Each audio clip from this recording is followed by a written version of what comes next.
Hey guys what's up, good evening to each and every one of you. कैसे हैं आप सभी लोग? बहुत बहुत स्वागत है आपका आज के सेशन में।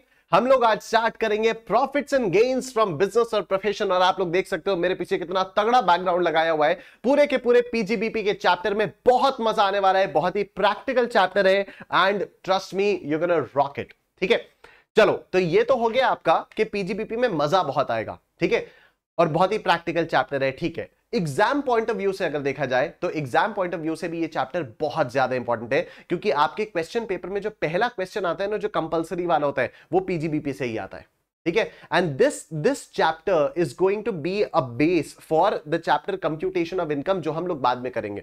तो कंप्यूटेशन ऑफ इनकम से आपका क्वेश्चन डेफिनेटली आता है। कंप्यूटेशन ऑफ इनकम में होता क्या है मैं आपको बता देता हूं। जैसे हम लोगों ने इतने सारे चैप्टर्स कर लिए, आप लोगों ने देखा होगा किसी किसी क्वेश्चन में ऐसा होता है ना कि कंप्यूट हिज टैक्सेबल इनकम। तो उसमें फिर हम लोग देखते हैं कि अच्छा सैलरीज वाली तो ये इनकम है, बाकी ये वाली इनकम इसके आईएफओएस में टैक्सेबल हो जाएगी। ठीक है, अच्छा ये वाली इनकम इसके आईएफओएस में टैक्सेबल हो जाएगी, ये वाली तो कैपिटल गेन्स में टैक्सेबल हो जाएगी। हम लोगों ने कैपिटल गेन्स और आईएफओएस इन दोनों में काफी देखा था। ठीक है, कि ये वाली इनकम आपने इसको ट्रांसफर किया तो ऐसा हुआ तो ऐसा हुआ, तो इतना पोर्शन ऑफ द इनकम तो कैपिटल गेन्स में आ गई और इतना पोर्शन आपका आईएफओएस में चली गई। तो कंप्यूटेशन ऑफ इनकम एक ऐसा चैप्टर है जहां पर हम लोग सब कुछ, जहां पर आपको सब कुछ बताया जाएगा कि ये एक असेसी है। ठीक है, अब ये असेसी यहां पर नौकरी भी कर रहा है, पार्ट टाइम बिजनेस भी कर रहा है, इसने अपनी हाउस प्रॉपर्टी भी बेच दी तो इसने घर अपना किराए पर भी दिया हुआ है, और इसने लॉटरी में भी पार्टिसिपेट किया तो ये लॉटरी भी जीत गया, वगैरह वगैरह। स्पेकुलेशन बिजनेस भी करता है, पता नहीं क्या क्या करता है। ठीक है, तो अभी हम लोग 4 हेड्स कंप्लीट कर चुके हैं guys, this is a huge deal. हम लोग हाउस प्रॉपर्टी कंप्लीट कर चुके हैं, सैलरी कंप्लीट कर चुके हैं, कैपिटल गेन्स कंप्लीट कर चुके हैं और आईएफओएस कंप्लीट कर चुके हैं। हम लोग 4 हेड्स कंप्लीट कर चुके हैं और आज से हम लोग पीजीबीपी स्टार्ट करने जा रहे हैं। राइट, तो ये जितने भी हेड्स हम लोग पढ़ रहे हैं ये अल्टीमेटली कंप्यूटेशन ऑफ इनकम में आपके काम आएंगे। And PGBP itself is such an important topic, such an important chapter. जो मेजॉरिटी केसेस होते हैं, जो केस लॉज होते हैं, जो आप लोग सीए फाइनल में पढ़ोगे, वो सारे के सारे केस लॉज पीजीबीपी पर ही बेस्ड होते हैं। क्योंकि यहीं पर छोटी छोटी चीजों में जो आप लोगों को लगता होगा कि सर ये तो मतलब क्या, ये इतनी छोटी सी चीज के पीछे क्या झगड़ा हो रहा है, लेकिन वो छोटे से छोटे कॉन्सेप्ट के ऊपर जब करोड़ों रुपए टिके हुए होते हैं ना, तो उससे रिलेटेड होते हैं केस लॉज। मैं आपको एग्जांपल, मैंने आपको पिछली किसी ना किसी क्लास में जरूर दिया होगा कि कौन सा एक्सपेंडिचर या कौन सा रेवेन्यू कैपिटल है या कौन सा रेवेन्यू एक्सपेंडिचर है। ठीक है, कौन सा कैपिटल एक्सपेंडिचर है और कौन सा रेवेन्यू एक्सपेंडिचर है, इसके पीछे पर भी बड़े बड़े केस लॉज हुए में। कौन सा रिसीट कैपिटल रिसीट है, कौन सी रिसीट रेवेन्यू रिसीट है, इसके बेसिस पर भी बहुत बड़े बड़े केस लॉज हुए में। right, and the courts have been fighting and everything has been happening, right. तो हम लोग धीरे धीरे करके यहां पर पढ़ेंगे। बाकी जब आप लोग फाइनल में जाओगे तब आप लोग केस लॉस पढ़ोगे तो बहुत मजा आएगा। तो इट्स वेरी इंपॉर्टेंट कि आपका आईपीसीसी से ही, मतलब ये इंटरमीडिएट से ही आपका बेस एकदम स्ट्रांग हो। ठीक है, तो हम लोग कॉन्सेप्चुअली पढ़ेंगे, हम लोग एग्जाम ओरिएंटेड भी पढ़ेंगे। जहां जहां जो जो चीजें रिक्वायर्ड होंगी वो मैं आपको सब बताऊंगा, जो जो चीजें रिक्वायर्ड नहीं होंगी वो मैं आपको बता दूंगा कि आप लोग फाइनल में पढ़ोगे। And let's start. तो जितने भी स्टूडेंट्स यहां पर नए हैं, सबसे पहले बहुत बहुत स्वागत है आपका। मेरा नाम है निशांत कुमार, ये मेरी क्वालिफिकेशंस हैं, आप लोग यहां पर देख सकते हो। मेरे बारे में सारी डिटेल्स आपको यहां पर मिल जाएंगी। This is the first lecture of profits and gains of business और प्रोफेशन। ये मेरा शेड्यूल है। मैं सीए फाउंडेशन के स्टूडेंट्स को मैथ, स्टैट्स, एलआर पढ़ाने के लिए इट्स इन टाइम्स पर लाइव आता हूं, और आप लोगों को टैक्सेशन पढ़ाने के लिए मैं इस वाले चैनल पर शाम को 4 बजे मंडे टू फ्राइडे लाइव आ जाता हूं। ऑल्दो अभी कुछ 6-7 सेशंस आपके प्रीमियर होंगे, क्योंकि मैं लाइव लेने की कंडीशन में नहीं हूं। कंडीशन इन द सेंस, मैं शहर में नहीं हूं, मैं प्रयागराज में नहीं हूं, मैं प्रयागराज से बाहर हूं। तो जैसे आज वाला सेशन तो आपको यहां पर प्रीमियर इसलिए मिल रहा है क्योंकि आज कहीं ना कहीं मैं सीए फाउंडेशन का कोई ना कोई मैराथन ले रहा हूं। Today 27th and tomorrow 28th को सीए फाउंडेशन का मैराथन का एग्जाम है। सीए फाउंडेशन का एग्जाम है, मैथ्स का एग्जाम है। ठीक है, तो आज तो मैं एनीवे आपका लेक्चर लेने की हालत में नहीं हूं। कल से आई एम गोइंग आउट। ठीक है, सो 28 से लेकर 5th तक I won't be in town, लेकिन आप लोगों के लिए लेक्चर्स आते रहेंगे। एंड उसके बाद फिर 6 से आप लोगों की क्लासेस लाइव चला करेंगे, लेकिन 27 से लेकर 5th तक भी जो जो आपके दिन है वहां पर लेक्चर्स आते रहेंगे। ठीक है, तो do not worry about them at all. तो लेक्चर्स आप जरूर अटेंड करते रहना। कोई भी आपके डाउट्स वगैरह कुछ भी होंगे तो आप कमेंट सेक्शन में डाल सकते हो, और मैं कमेंट सेक्शन में पढ़ के आपको उसका जवाब दे दूंगा। राइट, तो ये वाली चीज हो जाती है। आप पुराने सभी सेशंस इस वाले लिंक से जाकर देख सकते हो, www.livedaily.me/CA-live-daily, ये वर्चुअल लाइब्रेरी का लिंक है। इस पर जब आप लोग जाओगे तो शुरुआत से लेकर अभी तक मैंने जितने भी सेशंस आप लोगों के लिए लिए हैं वो सारे के सारे आप लोगों के लिए एक्सेसिबल हो जाएंगे। बाकी अगर आप लोग और ज्यादा डेडिकेटेड और एग्जाम ओरिएंटेड तरीके से पढ़ना चाहते हो तो आप अनअकैडमी प्लस का सब्सक्रिप्शन ले सकते हो। अनअकैडमी प्लस का सब्सक्रिप्शन लेने के लिए आपको अनअकैडमी की वेबसाइट पर आना होगा, स्टार्ट लर्निंग पर क्लिक करना होगा, यहां पर सीए पर क्लिक करना होगा। सीए पर क्लिक करने के बाद आपको सीए इंटरमीडिएट पर क्लिक करना होगा और उसके बाद आपके सामने ये वाला पेज खुलेगा। यहां गेट सब्सक्रिप्शन पर क्लिक कर दीजिएगा। जैसे ही आप लोग गेट सब्सक्रिप्शन पर क्लिक करेंगे आपके सामने ये वाला पेज खुल जाएगा। आपके सामने ऑप्शंस आ जाएंगे प्लस और आइकॉनिक के, आप लोग बेनिफिट्स उसके देख सकते हो, पढ़ सकते हो। सेलेक्ट प्लस पर आप लोग क्लिक कर दीजिएगा तो यहां पर आपके सामने ऑप्शंस आ जाएंगे और यहां पर जब आप मेरा कोड यूज करेंगे निश10 तो आपको मैक्सिमम पॉसिबल डिस्काउंट मिल जाएगा। नाउ हो सकता है कि जब भी आप सब्सक्रिप्शन लें या जिस भी दिन आप ये वाला सेशन देख रहे हो उस दिन के प्राइसेस कुछ और, उस दिन कोई ना कोई ऑफर्स चल रहे हो जो आपको यहां पर स्क्रीन पर अभी इस समय नहीं दिख रहे होंगे क्योंकि ये तो मैं रिकॉर्ड कर रहा हूं, ठीक है। लेकिन जब आप निश10 कोड लगाओगे तो जो कुछ भी ऑफर्स चल रहे होंगे वो सारे के सारे ऑटोमेटिकली अप्लाई हो जाएंगे और आप लोगों को मैक्सिमम पॉसिबल डिस्काउंट मिल जाएगा। सिमिलरली आइकॉनिक के प्राइसेस है, यहां पर भी आप लोग देख सकते हो आफ्टर डिस्काउंट प्राइसेस, और ये आपके पास अनअकैडमी लाइट के प्राइसेस है, यहां पर भी आप लोग देख सकते हैं डिस्काउंटेड प्राइसेस, ठीक है सर। तो चलिए शुरू करते हैं। Profits and gains of business and profession, profits and gains from business और प्रोफेशन, ठीक है। बात यहां पर आती है कि sir what do you mean by business, what do you mean by profession, business का मतलब क्या होता है और प्रोफेशन का मतलब क्या होता है, ठीक है। मैं एकदम अगर सीधी भाषा में बताऊं आपको, एकदम सीधी भाषा में बताऊं, एकदम मतलब एकदम लेमन लैंग्वेज के, किसी को कोई टेक्निकलिटी में नहीं जाएंगे, ऑफ कोर्स हम लोग टेक्निकलिटी में जाएंगे, लेकिन अगर एकदम अभी समझने के लिए आपको बताओ ना बिजनेस और प्रोफेशन का फर्क क्या है, तो बिजनेस में आप कुछ ना कुछ सामान बेचते हो और प्रोफेशन में आप कोई ना कोई सर्विस बेचते हो, सीधी सी बात, ठीक है। अगर एक वन लाइन में डिस्टिंक्शन मेरे को करना हो बिजनेस और प्रोफेशन में तो मैं तो इसी तरह से डिस्टिंग्विश करूंगा कि बिजनेस में आप कुछ सामान बेचते हो, आप कुछ गुड्स बेचते हो, और प्रोफेशन में आप कोई सर्विस बेचते हो, ठीक है। दो ही चीजें बिकती हैं, हर चीज बिकती है, दो बिकती तो हर चीज है, राइट। अब वो जो चीज है वो दो पार्ट्स में कैटेगराइज की जा सकती है, या तो वो गुड्स होंगे या तो वो सर्विसेज होंगी। If you are trading in goods, if you are manufacturing goods, या किसी भी तरह से आप कोई सामान बनाकर बेच रहे हो या खरीद कर बेच रहे हो या कुछ भी कर रहे हो तो वो आपका बिजनेस हो गया। और अगर आप कोई सर्विस बेच रहे हो, जैसे मैं यहां पर क्या कर रहा हूं, मैं आपको सर्विस बेच रहा हूं, ठीक है, मैं आपको सर्विस बेच रहा हूं। और एक चीज और याद रखना, बेचना बिल्कुल भी बुरा नहीं होता है, हर इंसान कहीं ना कहीं आगे चलकर बेचता ही बेचता है, ठीक है। हर इंसान आगे चलकर कुछ ना कुछ बेचेगा। आप भी आगे चलकर जब आप सीए बन जाओगे तो आप भी कुछ ना कुछ बेचोगे। अगर आप कुछ बिजनेसमैन बन जाओगे तो आप कुछ ना कुछ सामान बेचोगे। अगर आप अपनी प्रैक्टिस करने लग जाओगे तो आप अपनी सर्विसेज बेचोगे, प्रोफेशनल सर्विसेज को बेचोगे। और अगर आप कहीं पर जॉब करोगे तब भी आप अपनी सर्विसेज को बेचोगे, आप अपनी एम्प्लॉय, आप तब एम्प्लॉय बन के उनके यहां काम करोगे तो आप अपनी सर्विसेज बेचोगे, ठीक है। तो ये बेचना जो वर्ड है ये सुनने में हो सकता है थोड़ा सा खराब लग रहा हो आप में से कुछ लोगों को, बट बेचना word is not at all खराब, ठीक है, क्योंकि धंधा है और धंधे में जो बिकता है वही चलता है, दैट्स इट, ठीक है। तो कोई भी इंसान ये नहीं कह सकता कि मैं तो बिना कुछ बेचे पैसे कमा सकता हूं। जब आप कुछ बेच ही नहीं रहे हो तो आप कैसे पैसे कमाओगे, ठीक है। तो मैं आपको एजुकेशनल सर्विसेज प्रोवाइड कर रहा हूं, अभी सही है, बेचने के बजाय मैं आपको गुड्स सेल कर रहा हूं, एजुकेशनल सर्विसेज प्रोवाइड कर रहा हूं। तो ये टेक्निकल लैंग्वेजेस यहां पर आ जाती हैं। एनीवे, तो लेट्स गेट बैक। बिजनेस क्या होता है, जब आप कुछ बेचते हो, कोई सामान बेचते हो। प्रोफेशन क्या होता है, जैसे डॉक्टर है, doctor doesn't sell anything, doctor आपको medical treatment consultancy services provide करता है। लॉयर आपको कुछ सामान नहीं बेचता है, लॉयर आपको कंसल्टेंसी सर्विसेज प्रोवाइड करता है। Chartered accountant, practising chartered accountant कुछ बेचता नहीं है, वो आपको कंसल्टेंसी सर्विसेज प्रोवाइड करता है। एजुकेटर आपको कुछ बेचता नहीं है, आपको एजुकेशन सर्विसेज प्रोवाइड करता है, ठीक है। तो अगर आप गुड्स को बेच रहे हो तब तो वो बिजनेस हो गया, लेकिन अगर आप सर्विस बेच रहे हो तो क्या हो गया, प्रोफेशन हो गया। और अगर हम लोग डिटेल में बात करें, और हम लोग इसमें डिटेल में बात करें तो देखो, प्रोफेशन के अंदर भी दो चीजें आ जाती हैं। प्रोफेशन के अंदर भी दो चीजें आती हैं, एक तो आपका प्रोफेशन होता है और दूसरा वोकेशन होता है। दूसरा क्या होता है, वोकेशन। प्रोफेशन का मतलब क्या होता है कि प्रोफेशन के लिए आपके पास कोई एक डिग्री या डिप्लोमा होना चाहिए, ठीक है। जैसे लॉयर है, लॉयर अपनी कंसल्टेंसी सर्विसेज तभी प्रोवाइड कर सकता है अगर उसके पास लॉयर की डिग्री हो। Chartered accountant, practising chartered accountant तभी अपनी सर्विसेज प्रोवाइड कर सकता है, कंसल्टेंसी सर्विसेज प्रोवाइड कर सकता है अगर उसके पास एक प्रोफेशनल डिग्री हो सीए की, ठीक है। मैं अगर सीए नहीं होता तो क्या मैं चार्टर्ड अकाउंटेंट्स की प्रैक्टिसिंग सर्विसेज प्रोवाइड कर सकता था?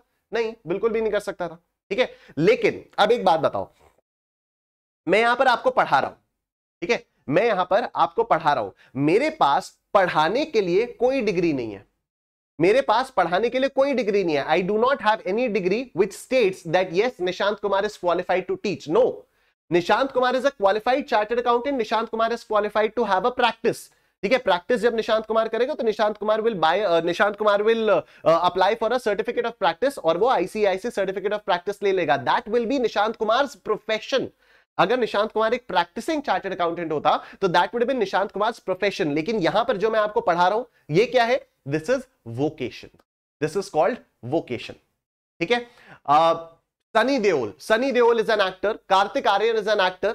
ठीक है, तो ये कई सारे जो एक्टर्स होते हैं जिनके पास कोई प्रोफेशनल डिग्री नहीं है, वो बस अपने स्किल सेट की वजह से कर रहे हैं। मैं गाना गाना शुरू कर दूं, ठीक है, मुझे लगता है मैं इतना तो अच्छा गा ही लेता हूं कि थोड़े बहुत पैसे तो मैं गाने गाकर कमा ही लूंगा, थोड़े बहुत पैसे मैं गाने गाकर कमा लूंगा। लेकिन मेरे पास गाना गाने के लिए क्या कोई प्रोफेशनल डिग्री है, क्या कोई प्रोफेशनल डिप्लोमा है, क्या मैंने कोई कोर्स किया है? नहीं। तो ये क्या हो जाएगा, वोकेशन हो जाएगा। ठीक है, तो आई होप ये वाली बात आपको क्लियर हो रही है कि प्रोफेशन के अंदर वोकेशन भी आता है। ठीक, अब मैंने ऊपर से आपको काफी सारा कुछ बता दिया है, लेकिन बड़ा सिंपल सा है यार। सामान बेचा बिजनेस, सर्विस बेची प्रोफेशन, सिंपल। ठीक है, चलो आ जाओ हम लोग देखते हैं कि इसमें टेक्निकल लैंग्वेज में क्या क्या लिखा हुआ है। तो सबसे पहले let's understand the business meaning of business. The term business has been defined in section 2 subsection 13 2 clause 13 to include any trade, commerce or manufacture or any adventure or concern in the nature of trade, commerce or manufacture। ठीक है, trade का मतलब छोटे level पर किराने की दुकान वगैरह। ठीक है, कॉमर्स का मतलब बिग बाजार, बड़े लेवल पर वही सामान को बेचना। ठीक है, ट्रेड का मतलब छोटे लेवल पर कुछ सामान बेचना, कॉमर्स का मतलब बड़े लेवल पर सामान को बेचना, और मैन्युफैक्चर मतलब कुछ भी बनाकर बेचना। ठीक है, जैसे वरुण बेवरेजेस है, वो मैन्युफैक्चर करती है पेप्सी की। ठीक है, वरुण बेवरेजेस जो है वो पेप्सी की मैन्युफैक्चरिंग करती है, तो वरुण बेवरेजेस मैन्युफैक्चरिंग में है। ठीक है, आपके घर के पास जो दुकान है वो पेप्सी खरीद के बेचती है, तो वो ट्रेडिंग चल रहा है। ठीक है, अभी तो बिग बाजार वगैरह बंद हो गए, लेकिन बिग बाजार क्या था, इंडिया लेवल पर पेप्सी बेच रही थी। बिग बाजार इंडिया लेवल पर पेप्सी बेच रहा था, तो बिग बाजार वाज डूइंग कॉमर्स। इतनी सी बात है। ठीक है, अच्छा अब मेरे को एक बात बताओ कि आप लोग अभी स्टूडेंट्स हो। ठीक है, अब आपके जब सीए इंटरमीडिएट के एग्जाम्स खत्म हो जाएंगे, क्योंकि अभी पुराने वाले स्टूडेंट्स के सीए इंटरमीडिएट के एग्जाम्स खत्म हुए हैं मई में। ठीक है, तो I have been talking to students, some students, and they like के सर अब हम क्या करें, अभी तो सीए इंटरमीडिएट का रिजल्ट आने वाला है। ठीक है, अभी कुछ समझ में नहीं आ रहा, अब हम लोग करें तो क्या करें। ठीक है, तो आप में से ही कुछ 3-4 लोगों ने सोचा कि यार अब हम लोग करें तो करें क्या, और आपने सोचा कि चलो एक काम करते हैं ना, 2 महीने के लिए या 1.5 महीने के लिए, जब तक सीए इंटरमीडिएट का रिजल्ट नहीं आ रहा तब तक एक ना अपने घर में ही सैंडविच की स्टॉल खोल लेते हैं, सैंडविच की शॉप खोल लेते हैं। ठीक है, 3-4 दोस्त मिले, एक सैंडविच की शॉप खोल ली। ठीक है, कोई लड़की है आपके ग्रुप में, कोई लड़का है, इन दोनों में बड़ा बढ़िया बॉन्डिंग है, ये दोनों बढ़िया सैंडविचेस बना रहे हैं, बढ़िया अलग अलग टाइप के सैंडविचेस बना रहे हैं। 2 लोगों ने कुछ और अपना संभाल लिया, स्विगी जोमैटो पर उसको अपने फर्म को लिस्ट किया, अपने बिजनेस को लिस्ट किया, और वहां पर हेवी डिस्काउंट्स पर सैंडविचेस बेचने स्टार्ट किए, थोड़ा सा एक फूड ट्रक टाइप का बना लिया। ठीक है, अब 1.5 महीने आप लोगों ने अगर ये एक्टिविटी की, 1.5 महीने आप लोगों ने एक्टिविटी की, इससे आपके पास कुछ ना कुछ तो प्रॉफिट आएगा ही आएगा। ठीक है, अब ये 1.5 महीने बाद आपका सीए इंटरमीडिएट का रिजल्ट आ गया, आप सब अपने अपने रास्ते। ठीक है, किसी का क्लियर हो गया तो वो अभी फाइनल की तैयारी कर रहा है या आर्टिकलशिप कर रहा है, किसी का क्लियर नहीं हुआ तो वो अभी एक बार फिर से सीए इंटरमीडिएट की तैयारी कर रहा है। तो यहां पर सिर्फ 1.5 महीने के लिए आप लोगों ने एक अपना सैंडविच का स्टॉल खोला, और उस स्टॉल से आप लोगों ने पैसे कमाए।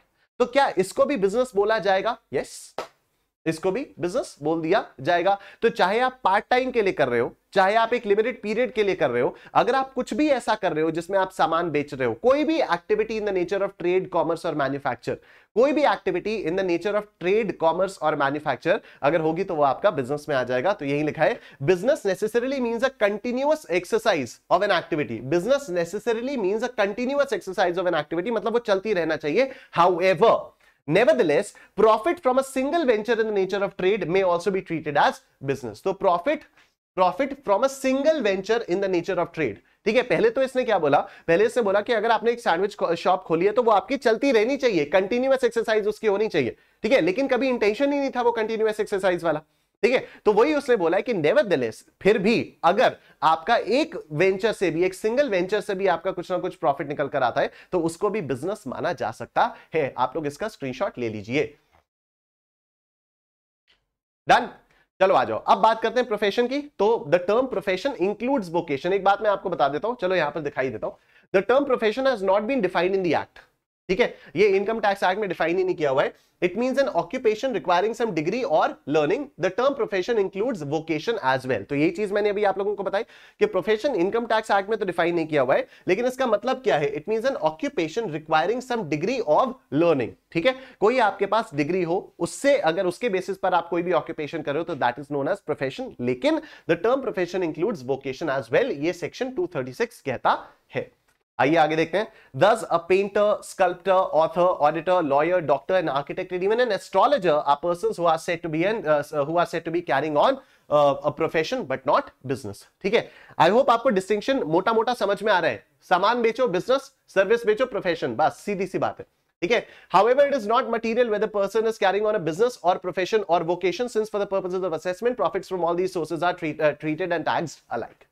ठीक है, तो ये सिर्फ ऐसे ही टेक्निकली घुसने की बात थी कि बिजनेस क्या होता है, प्रोफेशन क्या होता है, वोकेशन क्या होता है, और इसकी जो टैक्सेबिलिटी है, इसकी जो प्रॉफिट वगैरह है, वो सारा का सारा आपका एक ही तरह से टैक्स होगा। इनका जो प्रॉफिट है उसको एक ही तरह से ट्रीट किया जाएगा और उन पर जो टैक्स लगेगा वो भी एक ही तरह से होगा। ठीक है, तो this is the meaning of profession. आप फटाफट से इसका स्क्रीनशॉट ले लीजिए। डन। चलो जी, अब हम लोग बात करते हैं सेक्शन 28 जो है वो आपका चार्जिंग सेक्शन है। वो बताता है कि कौन कौन सी चीजों पे जो प्रॉफिट आपका कमाओगे आप, वो इस वाले हेड के अंदर टैक्सेबल होगा। Profits and gains from business और प्रोफेशन को हम लोग शॉर्ट में हमेशा बोलते थे, बोलते हैं, बोलते रहेंगे पीजीबीपी। पीजीबीपी। ठीक है, तो आ जाओ सेक्शन 28 चार्जिंग सेक्शन, एक एक करके हम लोग देखते हैं। तो यहां सबसे पहली चीज आती है, following incomes are chargeable under the head PGBP, any income profit due to business और profession carried on by an assessee at any time during the previous year. ठीक है, तो प्रीवियस ईयर में किसी भी समय अगर आपने कोई बिजनेस या प्रोफेशन कैरी आउट किया, उससे कोई भी प्रॉफिट हुआ, तो वो आपका टैक्सेबल हो जाएगा अंडर द हेड पीजीबीपी। आगे चलिए, any gift benefit perquisite received due to business और प्रोफेशन, तो इसके बारे में हम लोगों ने बात की थी। इसमें हम लोगों ने बात की थी आईएफओएस वाले हेड में। जब हम लोग आईएफओएस कर रहे थे तब हम लोगों ने बात की थी कि अगर आपको कोई भी बेनिफिट मिलता है, कोई भी गिफ्ट मिलता है बिकॉज ऑफ बिजनेस और प्रोफेशन, तो वो कहां टैक्सेबल होता है? क्या वो आईएफओएस में टैक्सेबल होता है? नहीं, वो यहां पर टैक्सेबल होता है। ठीक है, जैसे क्या होता है कि डॉक्टर्स है, डॉक्टर्स को तो गिफ्ट्स मिलते ही रहते हैं। डॉक्टर्स को जो भी मेडिकल कंपनीज हैं, जो भी फार्मेसी कंपनीज है, वो तो कुछ ना कुछ गिफ्ट्स देती रहती हैं, जिससे डॉक्टर्स उन फार्मेसी कंपनीज की मेडिसिन को प्रिस्क्राइब करें। ठीक है, देखो अल्टीमेटली मेडिसिन में क्या होता है? अल्टीमेटली मेडिसिन में सॉल्ट होता है।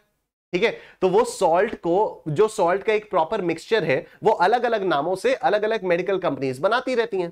ठीक है, अभी डॉक्टर्स क्या करते हैं? डॉक्टर्स को जो भी मेडिकल कंपनी, जो भी फार्मेसी कंपनी, जो भी मेडिकल कंपनी या जो भी फार्मेसी कंपनी ज्यादा गिफ्ट्स दे देती है और डॉक्टर से कहती है प्लीज डॉक्टर साहब आप हमारी दवाई को रेकमेंड करें, तो डॉक्टर के पास जब भी कोई पेशेंट आता है तो डॉक्टर उसी दवाई को रेकमेंड करने लगते हैं। आपने सुना होगा जब भी आप किसी फार्मेसी शॉप में जाते हो दवाई खरीदने, तो फार्मेसी शॉपकीपर आपसे कहता है कि सर हमारे पास ये वाली दवाई इस नाम से नहीं है, कहिए तो इसका सब्स्टिट्यूट दे दें। और आपको वहां पर उस समय डर लग जाता है कि नहीं नहीं हमारे डॉक्टर ने तो यही कहा है, तो हमें यही करना चाहिए। ठीक है, अब वो डर देखो आपका सही भी है, नहीं भी है। ठीक है, सही इसलिए है क्योंकि हो सकता है फार्मेसी वाला अगर आपका ट्रस्टेड फार्मेसी वाला ना हो, तो वो आपको पता नहीं क्या ही बोल के पकड़ा दे, अगर आपको नॉलेज ना हो तो। ठीक है, लेकिन आजकल 1mg.com के जमाने में ये कोई प्रॉब्लम ही नहीं है। ठीक है, आप सिंपली ये देख सकते हो कि डॉक्टर ने आपको क्या दवाई दी है, उसमें क्या सॉल्ट का कॉम्पोजिशन है, और वो आपके पास जो शॉपकीपर आपको दे रहा है वो कौन सी दवाई है, उसको भी 1mg पर चेक कर सकते हो। आपको सॉल्ट का कॉम्पोजिशन सेम दिख जाएगा, तो आप चाहो तो ले सकते हो। वैसे ये मेरी तरफ से रिकमेंडेशन नहीं है। ठीक है, ये मेरी तरफ से रिकमेंडेशन बिल्कुल भी नहीं है। ठीक है, मैं आपको ये सारी बातें इसलिए बता रहा हूं क्योंकि मेरी खुद की एक फार्मेसी शॉप है यहां पर प्रयागराज में, बाय द नेम ऑफ शुचिता फार्मेसी। ठीक है, तो ये सारी चीजें मैंने भी वहां पर फार्मेसी शॉप में सीए बनने से पहले काफी सारा काम किया है, and I know all these things. ठीक है, काम करते करते ही मेरे को चीजें समझ में आई हैं, बट हम लोग भी कभी भी किसी कस्टमर को फोर्स नहीं करते कि नहीं नहीं तुम यही वाली ले लो, सब्स्टिट्यूट हम कह रहे हैं, तुम्हारा दिमाग खराब है, तुम समझ में नहीं आ रहा क्या है। ठीक है, because the relationship between a patient and the doctor is very secret and no pharmacy would want to come in between them. आपने देखा होगा कभी भी कोई फार्मेसी शॉपकीपर या कभी भी कोई फार्मेसी शॉप ओनर कभी भी किसी कस्टमर को फोर्स नहीं करता कि अरे हम बता तो रहे हैं सेम दवाई है। कभी कोई इस तरह से नहीं बोलेगा, कभी भी नहीं बोलेगा। वो हमेशा पोलाइटली पूछेगा कहिए तो इसका सब्स्टिट्यूट दे दे, बिकॉज एवरीबडी नोज कि यार जो मेडिसिन होती है ना उसका ट्रीटमेंट साइकोलॉजिकल बहुत ज्यादा होता है दैन फिजिकल। तो अगर पेशेंट को समझ ही नहीं आएगा, पेशेंट कहेगा नहीं यार ये पता नहीं फार्मेसी वाले ने कौन सी दवाई दे दी, ठीक है, तो फार्मेसी वाले के ऊपर ही अगर वो फूटेगा, तो फिर इसलिए कोई फार्मेसी वाला ऐसा रिस्क लेता नहीं है। तो मैं भी आपको ये कोई रिकमेंडेशन नहीं दे रहा हूं यहां पर। ठीक है। Anyway, so the thing is कि जो भी फार्मेसी कंपनी डॉक्टर्स को ज्यादा गिफ्ट्स वगैरह दे देती है, डॉक्टर्स उसके मेडिसिन को प्रिस्क्राइब कर देते हैं। तो ये जो गिफ्ट्स मिली, ये जो गिफ्ट्स डॉक्टर्स को मिले हैं, ये डॉक्टर्स के हाथ में कौन से हेड में टैक्सेबल होंगे? ये डॉक्टर्स के हाथ में पीजीबीपी में टैक्सेबल हो जाएंगे, क्योंकि डॉक्टर अपना प्रोफेशन कर रहे हैं और उस प्रोफेशन की वजह से उनको कोई गिफ्ट मिला है, इसलिए पीजीबीपी में वो टैक्सेबल हो जाएगा। आओ सर, अगला, any amount received by employer from keyman insurance policy. Keyman insurance policy, अभी कीमैन इंश्योरेंस पॉलिसी के बारे में हम लोगों ने पहले भी बात की हुई है, मैं आपको दोबारा बता देता हूं कि कई बार ऑर्गेनाइजेशंस में कोई एक की मैन होता है, ठीक है, कि यार ये बंदा अगर ऑर्गेनाइजेशन से गया या इस बंदे को अगर कुछ हुआ तो ऑर्गेनाइजेशन तो एकदम घाटे में आ जाएगी। ठीक है, जैसे रिलायंस इंडस्ट्रीज के लिए जो कीमैन है वो कौन है? मुकेश अंबानी। ठीक है, तो अभी कल को अगर मुकेश अंबानी को कुछ हो जाता है, भगवान ना करे, लेकिन अगर कल को कुछ मुकेश अंबानी को होता है तो आप समझ सकते हो कि रिलायंस के शेयर्स की हालत क्या ही आ जाएगी, राइट। तो एक बार कुछ ऐसा हुआ भी था कि कुछ खबर आई थी उड़ती उड़ती ऐसे कि मुकेश अंबानी को ये बीमारी हो गई है या उन्हें ऐसा कुछ हो गया है, उन्हें वैसा कुछ हो गया है, तो फिर फटाफट से रिलायंस का शेयर्स नीचे आ गए थे। तो ऐसी चीजों को रोकने के लिए, ऐसी चीजों के लॉस को सर्कमवेंट करने के लिए जो कंपनीज होती हैं वो इंश्योरेंस कंपनी से इंश्योरेंस करवा लेती हैं कीमैन इंश्योरेंस के थ्रू।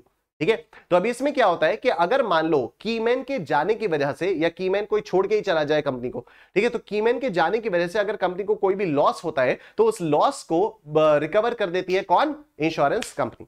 ठीक है, तो अभी आपके पास जो रिलायंस है, सपोज रिलायंस है, सपोज किसी दिन मुकेश अंबानी जी ने कहा कि अब मैं कर ही नहीं रहा यार रिलायंस, अब मेरा बहुत हो गया यार, बहुत बचपन से यही कर रहा हूं, पहले पापा थे तो पापा के साथ भी यही कर रहा था, अब मैं बचपन से यही सब करता आ रहा हूं, यही सब करता आ रहा हूं। ठीक है, अभी अनंत बड़ा हो गया है, अभी अनंत को और इन सबको दो यार, ठीक है, अब ये हो गया मेरा। ठीक है, अभी कभी अगर मुकेश अंबानी जी ने ऐसा बोला कि अब मैं जा रहा हूं, अब मैं सिर्फ पिक्चरें देखूंगा, अब मैं सिर्फ, या फिर मैं हिमालय पे जा रहा हूं संन्यास लेने, कभी अगर मुकेश अंबानी जी ने इस तरह से कुछ बोल दिया तो फिर आप सोचो रिलायंस के शेयर्स की क्या ही हालत हो जाएगी, राइट। तो इसके लिए रिलायंस इंडस्ट्रीज क्या करती है? इंश्योरेंस कंपनी के पास इंश्योरेंस करवा लेती है कि अगर हमारे पास से कभी मुकेश अंबानी जी गए तो फिर जो भी लॉस आएगा उसको इंश्योरेंस कंपनी बेयर करेगी, राइट। तो रिलायंस को जो भी पैसा मिलेगा इंश्योरेंस कंपनी से वो कौन से हेड में टैक्सेबल हो जाएगा? पीजीबीपी में टैक्सेबल हो जाएगा। आगे देखो, any salary, commission, bonus, interest received by partner from partnership firm. तो इसके बारे में भी हम लोगों ने बात की थी, इसके बारे में हम लोगों ने बात की थी सैलरीज वाले चैप्टर में। ठीक है, कि अगर पार्टनर को सैलरी मिल रही है फ्रॉम द पार्टनरशिप फर्म तो ये किस में टैक्सेबल है? ये पीजीबीपी में टैक्सेबल है, राइट। अभी इससे जस्ट पहले हम लोगों ने सैलरीज वाला चैप्टर कंप्लीट किया और उसमें हम लोगों ने शुरुआत में कई बार इस चीज को दोहराया था कि अगर पार्टनर्स को अगर पार्टनरशिप फर्म से कोई भी सैलरी मिलती है, इंटरेस्ट मिलता है, कुछ भी मिलता है, तो वो उसका सैलरी हेड्स में टैक्सेबल नहीं होगा, क्योंकि पार्टनर क्या है? पार्ट ओनर है ना। तो बेसिकली बिजनेस तो पार्टनर का ही है, तो जो भी उसको सैलरी वगैरह मिल रही है वो प्रॉफिट्स के थ्रू ही तो मिल रही है, तो वो पीजीबीपी की वजह से मिलती है। तो पार्टनर्स को अगर कोई भी सैलरी, कमीशन, बोनस या इंटरेस्ट मिलता है तो वो पीजीबीपी हेड में टैक्सेबल हो जाता है। ठीक है, आप इसका स्क्रीनशॉट ले लीजिए, उसके बाद आगे चलते हैं।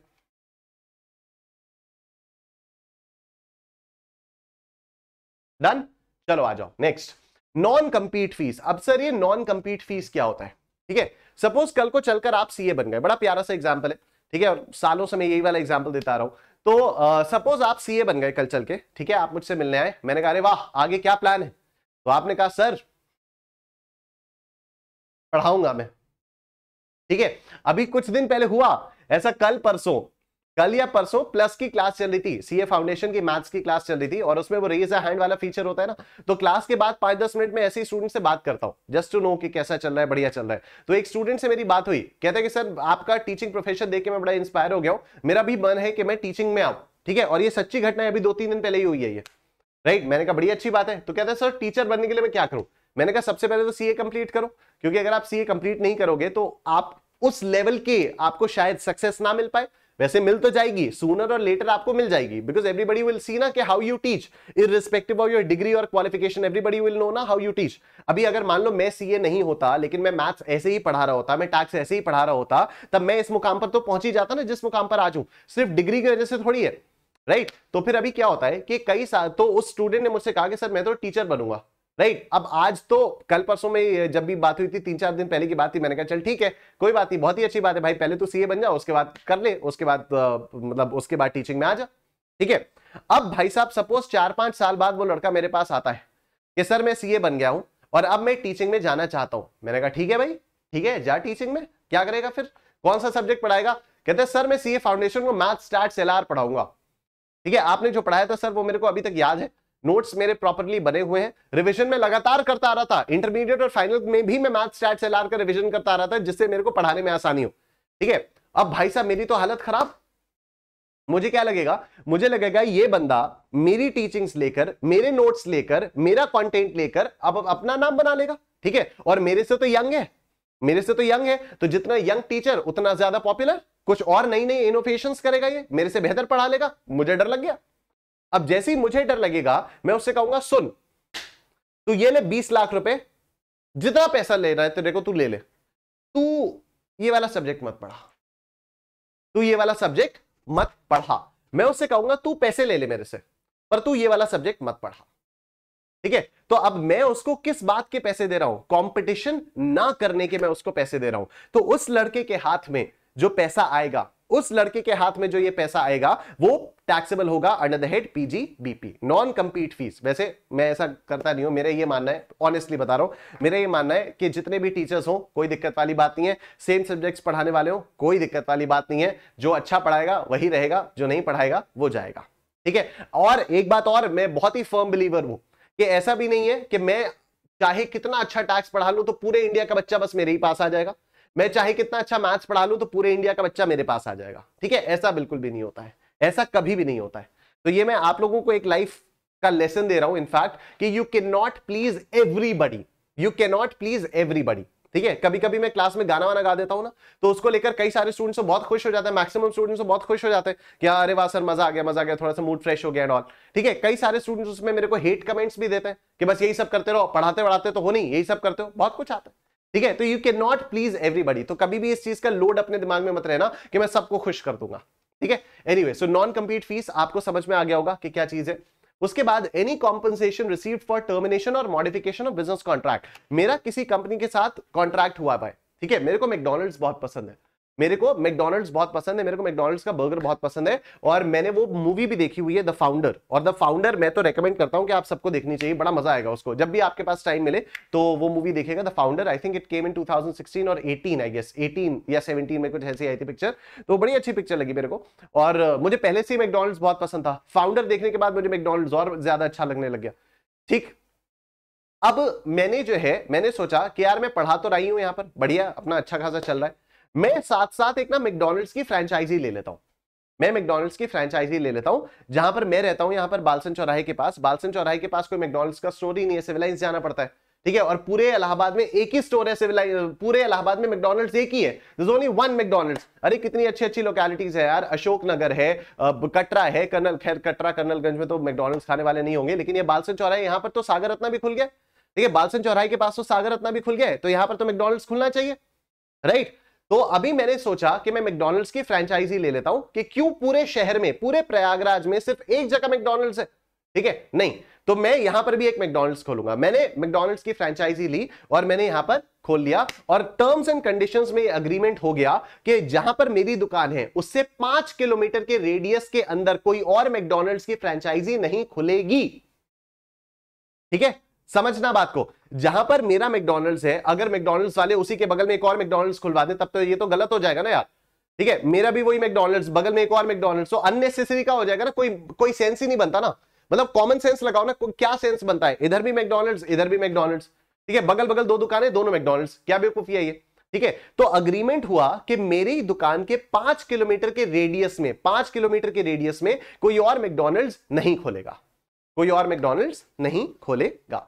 ठीक है, अब बाई चांस मान लो ऐसा हो जाता है कि 2 महीने बाद, 3 महीने बाद, 4 महीने बाद मैकडॉनल्ड्स वाले किसी और को मैकडॉनल्ड्स की फ्रेंचाइजी दे देते हैं, और वो मेरी दुकान के 5 किलोमीटर के रेडियस के अंदर आ जाता है, वो मेरी दुकान के 5 किलोमीटर के रेडियस के अंदर आ जाता है, तो मैं मैकडॉनल्ड्स वालों से कहूंगा, मैं कहा यार ये क्या बदतमीजी है यार।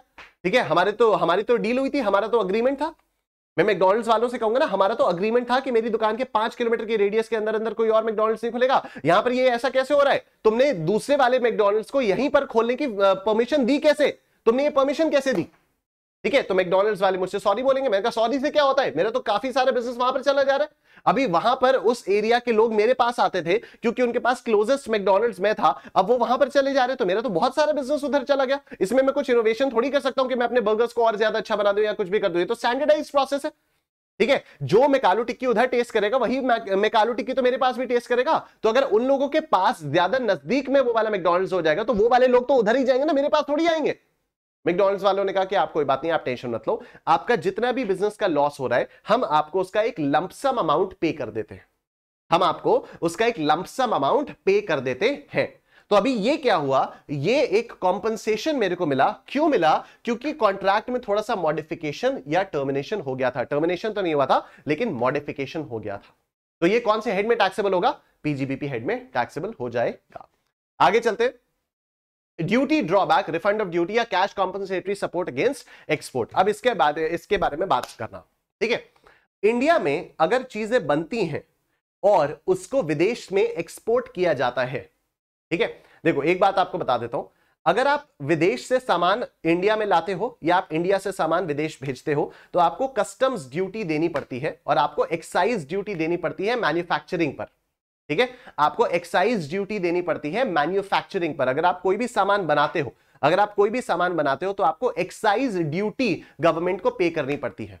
अब वो जीएसटी हो गया है, पहले एक्साइज ड्यूटी था, अब वो जीएसटी हो गया है। तो अगर आप कुछ भी सामान मैन्युफैक्चर कर रहे हो तो उस पर भी आपको सरकार को goods and service tax GST पे करना पड़ता है, ठीक है। लेकिन अगर आपने जो चीज यहां पर मैन्युफैक्चर की उसको इंडिया में ना बेचकर आपने उसको एक्सपोर्ट किया, अगर आपने उसको इंडिया में ना बेचकर उसको एक्सपोर्ट किया तो गवर्नमेंट आपसे खुश हो जाती है और गवर्नमेंट आपको जितना भी आपने जीएसटी पे किया था at the time of manufacture, government उसको वापस कर देती है। तो this is known as duty drawback. इसके बारे में हम लोग और डिटेल में पढ़ेंगे बाद में। तो this is refund of duty, ठीक है। या फिर एक्सपोर्ट करते समय, एक्सपोर्ट करवाने के लिए अगर गवर्नमेंट आपको कोई भी और कैश कॉम्पनसेटरी सपोर्ट देती है, कुछ आपको सब्सिडी दे देती है कि अच्छा तुम एक्सपोर्ट करने के लिए बना रहे हो, ठीक है, ठीक है, एक्सपोर्ट होगा, जितना ज्यादा आपका माल एक्सपोर्ट होगा उतना ज्यादा फॉरेन एक्सचेंज इंडिया में आएगा, तो अच्छी बात है, अपने रुपए की वैल्यू बढ़ेगी फिर, ठीक है। तो ये वाली चीज हो जाती है। तो यहां पर क्या है, duty drawback, refund of duty और cash compensatory support against export. तो आई होप आपको ये वाली बात समझ में आ गई होगी। जब भी आप कुछ गुड्स या जब भी आप किसी गुड्स को मैन्युफैक्चर करते हो तो उस पर आपको सरकार को जीएसटी पे करना होता है, और जब आप उस मैन्युफैक्चर्ड गुड्स को एक्सपोर्ट करते हो तो सरकार उस जीएसटी का रिफंड दे देती है। तो that is known as duty drawback. And anyway इसके अंदर और भी बहुत सारी चीजें, जब हम लोग जीएसटी पढ़ेंगे तब हम लोग उसमें ये सारी चीजें पढ़ेंगे। Conversion of stock in trade into capital asset, conversion of stock in trade into capital asset, ठीक है। तो सपोज मेरा कंस्ट्रक्शन का बिजनेस है, सपोज मेरा कंस्ट्रक्शन का बिजनेस है, मैं मकान बना बनाकर बेचता हूं, मैं मकान बना बनाकर बेचता हूं। अब मैंने एक मकान बनाया तो ये मेरा स्टॉक इन ट्रेड होगा, मैंने अगर मकान बनाया तो मेरा स्टॉक इन ट्रेड होगा। अब अगर मैं इसको बेच देता तो बेचने से जो भी पैसा आता उस पर पीजीबीपी में टैक्स लगता, बेचने से जो भी पैसा आता उससे उसका वो वाला जो पैसा है उस पर पीजीबीपी में टैक्स लगता। मैं कह रहा हूं मैं बेचूंगा नहीं, अब इस मकान में मैं खुद ही रहने लग जाऊंगा, ठीक है। मैंने मकान बनाया, उस मकान को बेचने के बजाय मैं उसमें खुद ही रहने लग गया। सरकार ने कहा इस पे टैक्स, तो मैंने कहा कौन सा टैक्स, बेचा थोड़ी है मैंने, मैं तो खुद रहने लग गया। ये मेरा स्टॉक इन ट्रेड तो था ही नहीं, या तो पहले रहा होगा, अब तो ये मेरा कैपिटल एसेट बन गया है। सरकार कहती है ऐसे कैसे, मत्थे पे कुछ बड़ा बड़ा लिखा है क्या यार, ठीक है। तो सरकार कहती है नहीं, जिस दिन आपने इसमें रहना शुरू किया उस दिन जो भी इस मकान की फेयर मार्केट वैल्यू थी, क्योंकि हम ये मानेंगे कि अब आपके बिजनेस से हट गया, अब आपने अपने आप को बेच दिया इसको, ठीक है। तो जो भी फेयर मार्केट वैल्यू थी वो आपकी टैक्सेबल हो जाएगी अंडर द हेड पीजीबीपी। फटाफट से इसका आप लोग स्क्रीनशॉट ले लीजिए, ठीक है, डन। तो आई होप आपको अभी तक मजा आ रहा है, अभी तक समझ में आ रही हैं चीजें। Profits and gains of business and profession में सेक्शन 28 जो हम लोगों ने चार्जिंग सेक्शन अभी तक देखा उसमें कितनी सारी चीजें हैं, राइट। चलो आ जाओ नेक्स्ट सेक्शन की तरफ चलते हैं, सेक्शन नंबर 29। अभी सेक्शन 29 कहता है कंप्यूटेशन ऑफ पीजीबीपी, ठीक है, कि आपकी इनकम निकलेगी कैसे। जैसे हम लोगों ने देखा ना, इनकम फ्रॉम हाउस प्रॉपर्टी का एक प्रॉपर फॉर्मेट था, कैपिटल गेन्स में full value of consideration less cost of acquisition या इंप्रूव्ड, या वो था ना क्या बोलते थे उसको, एनहांस्ड कॉस्ट ऑफ एक्विजिशन, कुछ तो बोलते, इंडेक्स्ड कॉस्ट ऑफ एक्विजिशन, ठीक है। वही तो याद आ रहा था, वो वर्ड एकदम से दिमाग से चला गया था, ठीक है। तो कॉस्ट ऑफ एक्विजिशन या इंडेक्स्ड कॉस्ट ऑफ एक्विजिशन को आप माइनस करते थे, ठीक है। उसके बाद फिर कॉस्ट ऑफ इंप्रूवमेंट या इंडेक्स कॉस्ट ऑफ इंप्रूवमेंट को आप माइनस करते थे। आईएफओएस की इनकम कैसे आती थी, तो हम लोगों ने देखा गिफ्ट मिला, डिविडेंड मिला, बाकी कोई भी गिफ्ट्स मिला, ये सब, ठीक है। विनिंग्स फ्रॉम लॉटरी हो गया, ये सारी चीजें हो गई। सैलरी की इनकम कैसे कंप्यूट करते, तो इतना बड़ा सा फॉर्मेट था उसका, इतने सारे नोट्स है, 17-18 नोट्स है उसमें, ठीक है। तो उसी तरह से अभी सेक्शन 29 बताएगा कि आपको profits and gains from business और प्रोफेशन किस तरह से कैलकुलेट करना है, बस ये इतना सा बताता है सेक्शन 29। तो देखो the profits and gains of any business or profession are to be computed in accordance with the provisions contained in sections 30 to 43D। तो इसने सिर्फ इतनी सी बात बताई सेक्शन 29 ने कि आपको पीजीबीपी की इनकम जैसे कैलकुलेट करनी है वो आपको सेक्शंस 30 से लेकर 43D के जो प्रोविजंस हैं उन प्रोविजंस को फॉलो करते हुए आपको सेक्शन 20 उन प्रोविजंस को फॉलो करते हुए आपको पीजीबीपी की इनकम को कैलकुलेट करना है। ठीक है। In addition to the specific allowances and deductions stated in sections 30 to 36, 30 से लेकर 36 तक कुछ स्पेसिफिक अलाउंसेस एंड डिडक्शंस है। The Act further permits an allowance of items of expenses under the residuary section 37(1), which extends the allowance to items of business expenditure not covered by section 30 to 36, where these are allowable according to accepted commercial practices। अभी मैं इसका आपको मतलब बताता हूं। Basically जो भी expenses allowed है, आप प्रॉफिट एंड लॉस आप इमेजिन करना हमेशा, ठीक है। पीजीबीपी है ना, बिजनेस है, बिजनेस में क्या होगा, प्रॉफिट एंड लॉस बनेगा, बैलेंस शीट बनेगी, यहां पर आपको पूरा का पूरा प्रॉफिट एंड लॉस लेकर इमेजिन करना है। ठीक है। अभी प्रॉफिट एंड लॉस के क्रेडिट साइड में आप इनकम्स और गेन्स लिखते हो और प्रॉफिट साइड के डेबिट साइड में आप एक्सपेंसेस एंड लॉसेस लिखते हो, राइट। अब उन एक्सपेंसेस में कौन कौन से एक्सपेंसेस का डिडक्शन आपको अलाउड है, कौन कौन से एक्सपेंसेस का डिडक्शन आपको अलाउड है, इसको बोलते हैं अलाउएबल एक्सपेंडिचर। अलाउएबल एक्सपेंडिचर का मतलब क्या हो गया? अच्छा, इसके पीछे का झोल समझना कि क्यों ये सब लाया है। सर ये जो प्रॉफिट एंड लॉस है वो तो हम लोग क्लास 11 से बनाते हुए आ रहे हैं, अगर कोई साइंस स्टूडेंट था तो वो सीए फाउंडेशन से बनाते हुए आ रहा है। तो ये पीजीबीपी में इतना ज्यादा कॉम्प्लिकेशन करने की जरूरत क्या है? इतना ज्यादा कॉम्प्लिकेशन करने की जरूरत क्या है? क्योंकि लोग फालतू के खर्चे क्लेम कर लेते थे, ठीक है। और जितना ज्यादा आप खर्चा डालोगे पीएनएल में उतना प्रॉफिट आपका कम होता रहेगा। एवरीबॉडी नोस दिस, ठीक है। तो यहां पर अभी बात दूसरे तरीके से आ जाती है, सोचने वाली बात दूसरे तरीके से, ठीक है। यहां पर यह नहीं है कि आपका प्रॉफिट एंड लॉस में जो प्रॉफिट है वो ज्यादा अच्छी वैल्यू पर शो करना चाहिए तो फिर सब कुछ अच्छा अच्छा होगा, क्योंकि we need to show our profit at a higher value. नहीं, यहां पर आइडिया, यहां पर एम ही दूसरा हो जाता है। यहां पर एम दूसरा क्या होता है? यहां पर एम दूसरा ये होता है कि आपका जो प्रॉफिट एंड लॉस के अकॉर्डिंग प्रॉफिट आया वो आपका कम से कम आए। क्यों कम से कम आए? कम से कम आएगा तो आपको टैक्स कम देना पड़ेगा, ठीक है। तो प्रॉफिट को कम दिखाने के लिए जो बिजनेसमैन होते थे वो कुछ भी एरे गहरे नथु केरे फालतू के खर्चे डाल देते थे, ठीक है। पर्सनल एक्सपेंडिचर्स भी डाल दिए, कुछ भी फालतू के एक्सपेंडिचर्स डाल दिए, ऐसे ऐसे बहुत बहुत गंध मची। तो सरकार ने धीरे धीरे जो गंध मचती गई, एक एक गंध को टैकल करते हुए सरकार ने निकाले कुछ अलाउएबल एक्सपेंडिचर कि आपको सिर्फ इतने का ही डिडक्शन मिलेगा, इसके अलावा आपका डिडक्शन नहीं मिलेगा। In every section there is a full proof logic, पूरा लॉजिक है, ठीक है, कि क्यों इसका डिडक्शन मिलेगा, क्यों इसका डिडक्शन नहीं मिलेगा, मिलेगा तो क्यों मिलेगा, नहीं मिलेगा तो क्यों नहीं मिलेगा। ये सारी की सारी चीजें प्योरली लॉजिकल है और हम लोग इसको यहां पर ऐसे लॉजिकली करेंगे, आपको रटने की कुछ भी जरूरत नहीं पड़ेगी, ठीक है। तो यहां पर लिखा हुआ है कि सेक्शन 29 कहता है कि आप सेक्शन 30 से 43D के प्रोविजंस को फॉलो करके पीजीबीपी की इनकम को कंप्यूट करिए। अब सेक्शन 30 से लेकर 36 के बीच में आपके पास अलाउएबल एक्सपेंडिचर्स हैं कि कौन कौन से खर्चों का डिडक्शन आप लोग क्लेम कर सकते हो, ठीक है। तो ये 30 से 36 तो स्पेसिफिक डिडक्शंस आ गए। फिर उसके बाद कुछ भी और रेजिड्यूअरी डिडक्शंस जो बचते हैं जो कि सेक्शन 30 to 36 में कवर्ड नहीं है।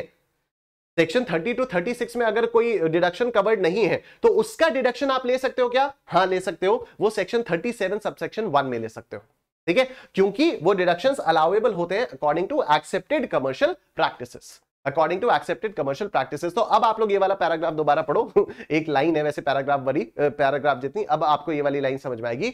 In addition to the specific allowances and deductions stated in sections 30 to 36 के सेक्शंस 30 और 36 में 30 to 36, 30 से लेकर 36 के बीच में जो भी स्पेसिफिक डिडक्शंस और एक्सपेंडिचर्स अलाउएबल हैं, उनके अलावा द एक्ट फर्दर परमिट करता है allowance of items of expenses, कुछ ऐसे expenses under the residuary section 37(1) which extends the allowance to items of business expenditure not covered by sections 30 to 36। जो section 37(1) क्या कहता है ठीक है आप इसका भी ले लो, इवन दो ये section 30 to 36 के बीच में फॉल नहीं कर रहा है, लेकिन फिर भी आप इसका भी डिडक्शंस ले लो where these are allowable according to accepted commercial practices। फटाफट से आप लोग इसका स्क्रीनशॉट ले लीजिए।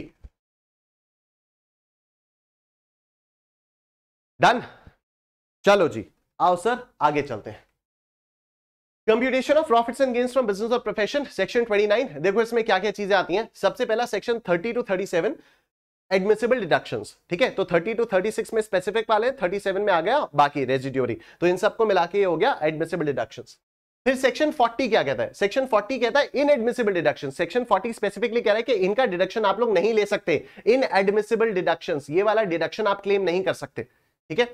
सेक्शन 40A कहता है एक्सपेंसेस और payments not deductible in certain circumstances. वैसे तो आप डिडक्शंस ले सकते हो इनका, लेकिन अगर ये सिचुएशंस हो जाएंगी तो फिर आप उनका डिडक्शंस नहीं ले सकते, ये आपका सेक्शन 40A कहता है। फिर सेक्शन 41 कहता है profits chargeable to tax. Section 41 के बारे में हम लोग पढ़ेंगे, प्रॉफिट्स चार्जेबल टू टैक्स कैसे निकालना है सेक्शन 41 बताएगा। और उसके बाद कुछ और प्रोविजंस भी आ जाते हैं जो कि ये तो बस सेक्शन 29 का काम बस इतना ही है। सेक्शन 29 में कोई खास बात थी नहीं, ठीक है। सेक्शन 29 बस इतना ही कह रहे हैं, सुनो पीजीबीपी निकालना है ना तुमको, तो इन सभी सेक्शंस को फॉलो करते हुए पीजीबीपी निकालना। स्क्रीनशॉट ले लीजिए आप लोग।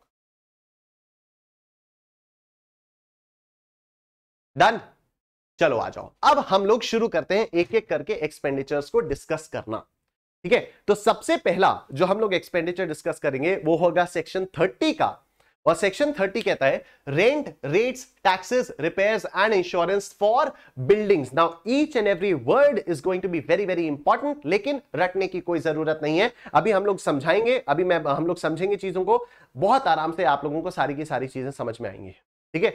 सेक्शन 30 क्या कहते हैं? Rent, rates, taxes, repairs and insurance for buildings. Buildings के लिए अगर आपने रेंट पे किया, कुछ रेट्स और टैक्सेस पे किए, आपने कुछ रिपेयर्स करवाए या आपने इंश्योरेंस करवाया, तो क्या बिल्डिंग में ये सारा खर्चा आपको अलाउ होगा या नहीं होगा? तो आ जाओ देखते हैं।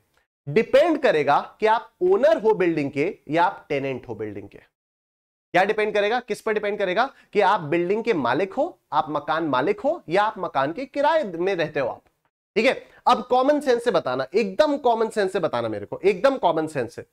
अगर कोई ओनर है, ठीक है, मकान मेरा है, बिजनेस मेरा है, ठीक है, और ये बिल्डिंग है, इस बिल्डिंग में मैं बिजनेस कर रहा हूं, ये बिल्डिंग मेरी है, मेरी खरीदी हुई है, तो क्या मैं उसको रेंट पे करूंगा? इस बिल्डिंग का रेंट पे करूंगा खुद को ही? बिल्डिंग मेरी है, अपनी बिजनेस में मैं वो कर रहा हूं, मेरे द्वारा ओन्ड बिल्डिंग है ये, तो क्या मैं उसमें रेंट पे करूंगा?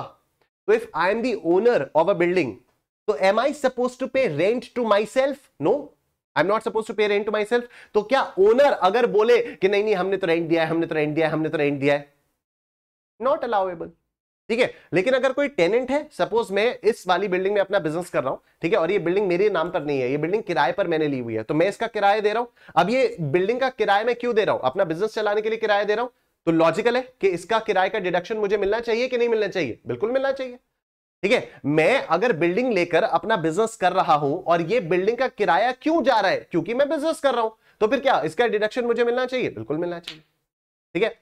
अभी रेट्स और टैक्सेस क्या हो गए? वो ये आपके नॉर्मल म्युनिसिपल टैक्सेस वगैरह, उसी को रेट्स एंड टैक्सेस बोल दिया जाता है कंबाइन करके, ठीक है। बाहर के देशों में रेट्स बोला जाता है, इंडिया में उसको टैक्सेस बोल दिया जाता है, तो इसलिए रेट्स और टैक्स मिलकर कंबाइन हो जाता है। अब मेरी बात सुनना ध्यान से। कोई ओनर है बिल्डिंग का, ठीक है, बिजनेस कर रहा है, बिल्डिंग का ओनर है, उस बिल्डिंग के ऊपर जो भी टैक्सेस वगैरह लग रहे हैं, प्रॉपर्टी टैक्स वगैरह कुछ भी अगर टैक्स लग रहा है, तो क्या उन टैक्सेस का डिडक्शन ओनर को मिलना चाहिए? ऑफ कोर्स मिलना चाहिए। ओनर है तो क्या हुआ? बिजनेस तो कर रहा है।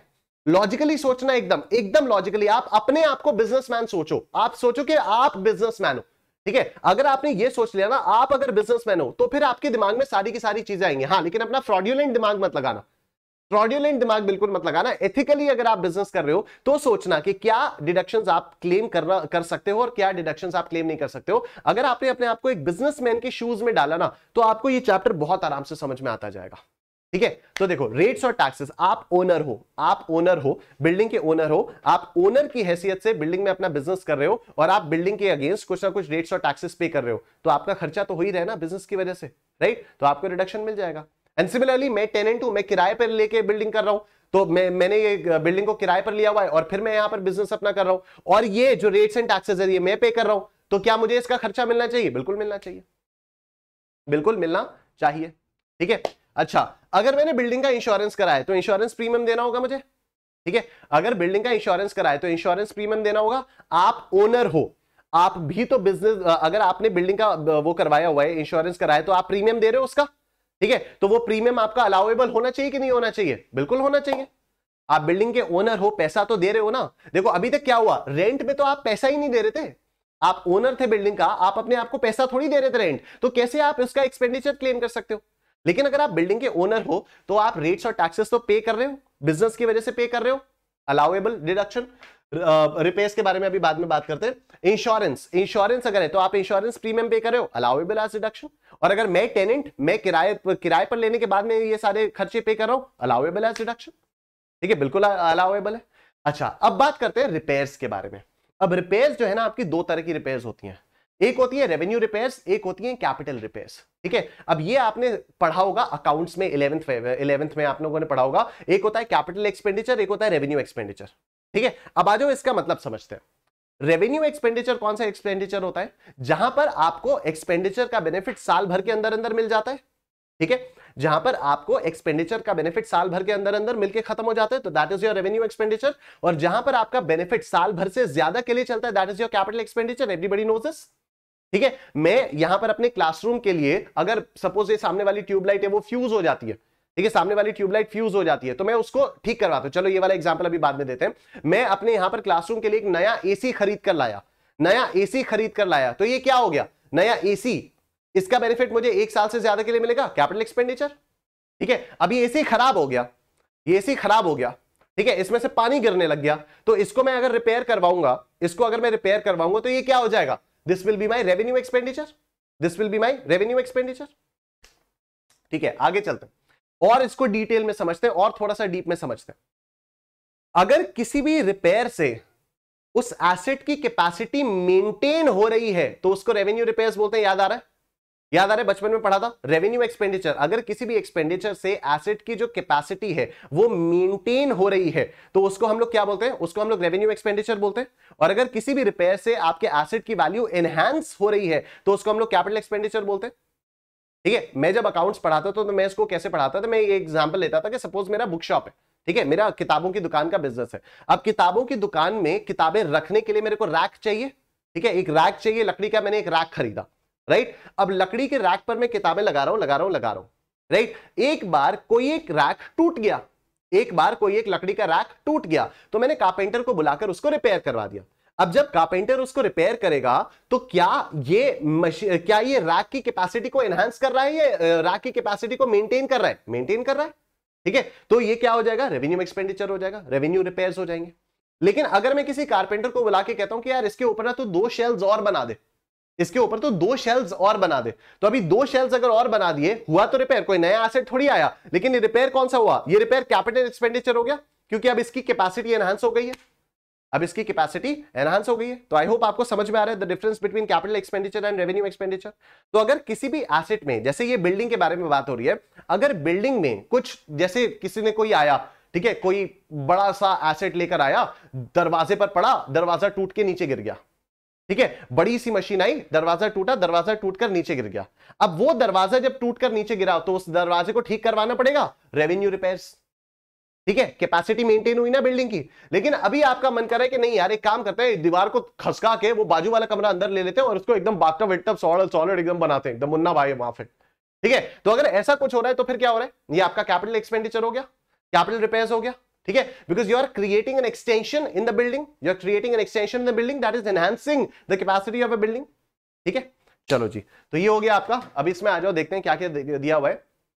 Rent, rates, taxes, insurance, revenue repair, capital repair. ठीक है, ओनर के केस में रेंट तो एप्लीकेबल ही नहीं होता है, रेट्स एंड टैक्सेस अलाउड है, इंश्योरेंस प्रीमियम अलाउड है, रेवेन्यू रिपेयर अलाउड है, लेकिन कैपिटल रिपेयर अगर करवाया तो वो नॉट अलाउड है, because it will be added to the cost of the asset. वो तो कैपिटल एक्सपेंडिचर हो गया ना, जो कैपिटल एक्सपेंडिचर हुआ, जो कैपिटल रिपेयर हुआ, वो तो कैपिटल एक्सपेंडिचर हो गया, तो that will be added to the cost of building, और फिर जो ओनर है वो उस पर डेप्रिसिएशन क्लेम करता रहे। ठीक है, फिर ओनर उस पर डेप्रिसिएशन क्लेम करता रहेगा। तो आई होप ये बात एकदम लॉजिकली आपके दिमाग में फिट बैठ गई होगी। अगर हम टेनेंट के बारे में बात करें तो rent paid allowed, rates and taxes allowed, insurance allowed, revenue repair allowed, capital repair again not allowed. ठीक है, क्योंकि फिर क्या होगा टेनेंट के केस में, देखो समझना बात को, बिल्डिंग है, ठीक है, मैंने बिल्डिंग किराए पर ली हुई है, अब इस बिल्डिंग पर मैंने अगर कुछ अलग से कोई एक कमरा एक्स्ट्रा बनवा लेता हूं या कुछ भी है, तो ये कैपिटल रिपेयर हो गया। ठीक है, तो अभी तक मेरी बैलेंस शीट में, समझना बात को, अभी तक मेरी बैलेंस शीट में क्या ये वाली बिल्डिंग एज एन एसेट आ रही थी? क्या नहीं आ रही थी? अभी तक मेरी वाली बिल्डिंग, मेरी वाली उस पे क्या ये बिल्डिंग एज एन एसेट आ रही थी? नहीं आ रही थी। ठीक है, क्यों नहीं आ रही थी? क्योंकि इस बिल्डिंग का ओनर मैं हुई नहीं। लेकिन अब अगर मैंने एक कमरा इसमें एक्सटेंड करवाया, अब अगर मैंने एक कमरा इसमें एक्स्ट्रा बनवाया, तो सिर्फ वो कमरा मेरी बैलेंस शीट में एज बिल्डिंग दिखने लग जाएगा। सिर्फ वो वाला कमरा जो मैंने एक कमरा एक्स्ट्रा बनवाया, सिर्फ वो वाला कमरा मेरी बैलेंस शीट में एज बिल्डिंग दिखने लग जाएगा, और फिर उस पर मैं डिप्रिसिएशन क्लेम करता रहूंगा। ठीक है, this is how this happens. तो ये था आपका right, it is added to the cost of the asset and depreciation is allowed thereon. तो ये तो वही वाला हो गया, नॉट अलाउड का। फटाफट से आप लोग इसका स्क्रीनशॉट ले लीजिए। सेक्शन 30 आपका कंप्लीट हो जाता है। डन। अब आ जाओ सिमिलरली सेक्शन 31 क्या कहता है? सेक्शन 30 आपका डन। सेक्शन 31 क्या है? सेक्शन 31 कह रहा है repairs and insurance of machinery, plant and furniture. Building की बात हो गई, ठीक है। अभी प्लांट, मशीनरी, फर्नीचर, फिक्सचर, इनके बारे में हम लोग बात करते हैं। ठीक है, अब देखो यहां पर क्या होता है सर, यहां पर तो रिपेयर्स एंड इंश्योरेंस ही लिखा हुआ है, रेंट तो लिखा नहीं है। रेंट तो यहां पर लिखा नहीं है, तो जाहिर सी बात है ओनर के केस में तो रेंट एप्लीकेबल ही नहीं होगा। ओनर के केस में रेंट एप्लीकेबल ही नहीं होगा।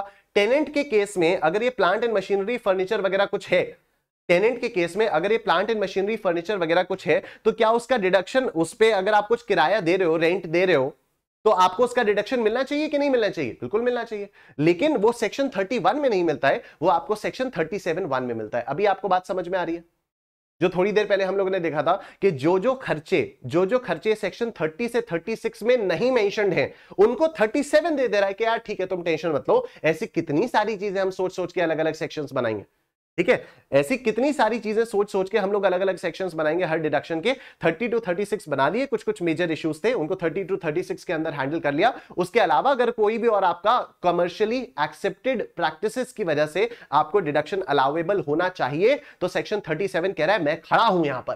ठीक है, आओ मेरे बलबूते पर, मेरी आड़ में आकर आप लोग ये डिडक्शंस ले सकते हो। ठीक है, तो ये ओनर के केस में तो रेंट एप्लीकेबल ही नहीं है। टेनेंट के केस में जो रेंट है वो एप्लीकेबल हो जाता है। कहां पर वो एप्लीकेबल हो जाता है? आपका वो अलाउेबल होता है अंडर सेक्शन 37(1). ठीक है, चलो आ जाओ देखते हैं। तो rent, insurance, revenue repair, capital repair. ठीक है, रेंट, इंश्योरेंस, रेवेन्यू रिपेयर और कैपिटल रिपेयर। अच्छा, रेट्स और टैक्सेस पे तो कोई दिक्कत वाली बात ही नहीं है। रेट्स और टैक्सेस तो ये प्लांट, मशीनरी, कोई एसेट अगर आपके पास है तो उस पर आप अलग से थोड़ी कोई टैक्सेस पे करते हो। ठीक है, बिल्डिंग वगैरह तो आप उसमें देते हो कुछ प्रॉपर्टी टैक्स वगैरह वगैरह, लेकिन यहाँ पर कोई एसेट अगर आपके पास है, प्लांट, मशीनरी, फर्नीचर, तो उसमें आप सरकार को कोई टैक्स नहीं देते हो। तो यहाँ पर टैक्सेस की, रेट्स और टैक्सेस की बात ही नहीं आती है। रेंट ओनर के लिए नॉट एप्लीकेबल, टेनेंट के लिए अलाउड अंडर सेक्शन 37। इंश्योरेंस दोनों को अलाउड, रेवेन्यू रिपेयर दोनों को अलाउड, और कैपिटल रिपेयर दोनों को नॉट अलाउड, क्योंकि it is added to the cost of asset and depreciation is allowed thereon. आप लोग फटाफट से इसका स्क्रीनशॉट ले लीजिए। डन। बस अब एक इंपॉर्टेंट नोट है कि ये जो एक्सपेंसेस हैं अंडर सेक्शन 30 और 31, ये तभी आपको अलाउड होंगे अगर ये building, plant, machinery, furniture, fixture जो भी कुछ आपका है, ये आपका बिजनेस पर्पस के लिए यूज हो रहा है, तभी आपको ये वाले खर्चे अलाउेबल हो जाएंगे। ठीक है, तो बिल्डिंग अगर आप अपने पर्सनल पर्पस के लिए यूज कर रहे हो और उसमें आपने कुछ रिपेयर करवाया, तो वो आपको पीजीबीपी हेड में टैक्सेबल, पीजीबीपी हेड में डिडक्टेबल नहीं होगा। So that building, plant, machinery, furniture, fixture जो भी आपके assets हैं, they must have been used for the purposes of business or profession। आप लोग फटाफट से इसका भी स्क्रीनशॉट ले लो। डन। तो आज के लिए इतना रखते हैं। सेक्शन 30, 31 हो चुका है। पीजीबीपी हम लोगों ने स्टार्ट किया, हम लोगों ने सेक्शन नंबर 28 पढ़ा जिसमें चार्जिंग सेक्शन था। पहले हम लोगों ने बिजनेस और प्रोफेशन का मतलब समझा, फिर हमने सेक्शन 28 पढ़ा, फिर हम लोगों ने सेक्शन 29 पढ़ा, सेक्शन 30 पढ़ लिया, सेक्शन 31 पढ़ लिया। आप लोग इसको प्लीज रिवाइज करते रहो। बाकी हम लोग जब आगे चल के क्वेश्चंस वगैरह करेंगे तब तो डेफिनेटली बहुत ज्यादा क्लैरिटी के साथ अंडरस्टैंडिंग आएगी, लेकिन अभी भी जितना भी पढ़ रहे हैं उसको प्लीज प्लीज प्लीज आप लोग रिवाइज करते रहिए, नहीं तो आगे चल के बहुत कंफ्यूजन हो जाएगा और बहुत ज्यादा दिक्कत हो जाएगी। ठीक है, thank you so much everyone. I will see you guys tomorrow at 4 PM। Take care, अपना ख्याल रखिए, बाय बाय।